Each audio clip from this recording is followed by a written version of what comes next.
Harta karun Yamashita adalah sebuah legenda yang mengklaim bahwa pada masa Perang Dunia Kedua, Letnan Jenderal Jepang Tomoyuki Yamashita menyembunyikan harta yang terdiri dari berbagai macam logam mulia, perhiasan, senjata, dan artefak berharga di Filipina.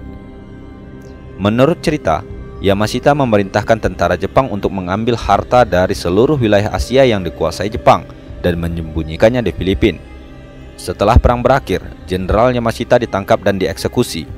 Beberapa orang mengklaim telah menemukan sebahagian dari harta tersebut.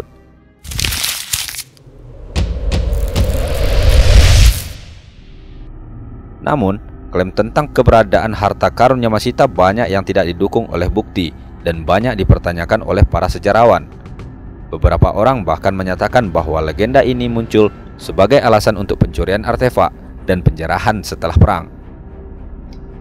Sejak tahun 1960-an, pemerintah Filipina telah mengeluarkan berbagai peraturan dan undang-undang untuk melarang pencarian dan pengambilan harta karun Yamashita karena dianggap merusak situs sejarah dan budaya Filipina.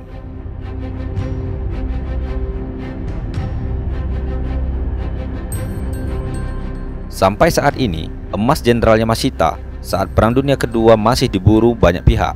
Timbunan emas itu disebut-sebut sebagai salah satu harta karun terbesar di dunia. Ada organisasi khusus bernama Kin no Yuri atau Bunga Lili Emas yang dipimpin oleh Pangeran Yasuhito yang merupakan saudara dari Kaisar Hirohito. Pasukan Kinohito ini diperintahkan untuk merampas emas dari Asia Tenggara dan kemudian mengumpulkannya di Filipina. Setelah itu baru dikirim dengan kapal ke Jepang.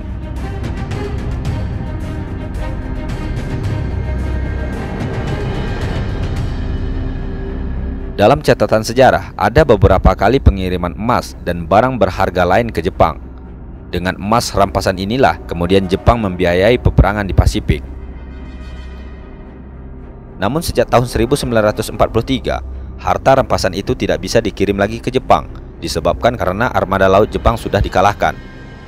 Mereka tidak mempunyai kapal lagi untuk pengangkutan harta rampasan ke Jepang. Tahun 1945, Jepang sudah kalah total. Kemudian Jenderal Yamashita dan beberapa pejabat lainnya berinisiatif untuk meledakkan terowongan dan gua untuk menutupi harta jarahan dalam gua-gua tersebut. Diperkirakan lebih dari 6.000 ton emas yang telah dirampas tentara Jepang di kawasan Asia Tenggara selama Perang Dunia Kedua. Banyak yang percaya bahwa harta tersebut tersebar di beberapa negara Asia Tenggara yang tak sempat dibawa ke Jepang. Mulai dari tentara, pemburu harta karun hingga presiden, mereka semua berebut untuk mendapatkan emas ribuan ton hasil jarahan pasukan Jepang dari berbagai negara di Asia Tenggara.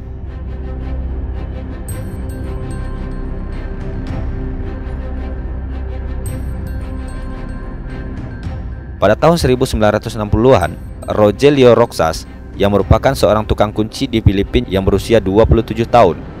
Dia mengaku bertemu dengan seseorang yang mengaku bekas penerjemah Jenderal Yamashita saat Perang Dunia Kedua. Roxas pun mendapatkan cerita dan peta dari penerjemah tersebut. Dia mulai menggali di kawasan Baguio City. Ia menemukan lorong-lorong bekas penyembunyian tentara Jepang yang sudah dihancurkan. Roxas pun mengklaim telah menemukan patung Buddha dari emas dengan kadar 22 karat dan berlian murni dari terowongan Jepang di Filipina. Dia menduga penemuannya ini baru sebagian kecil dari emas Yamashita.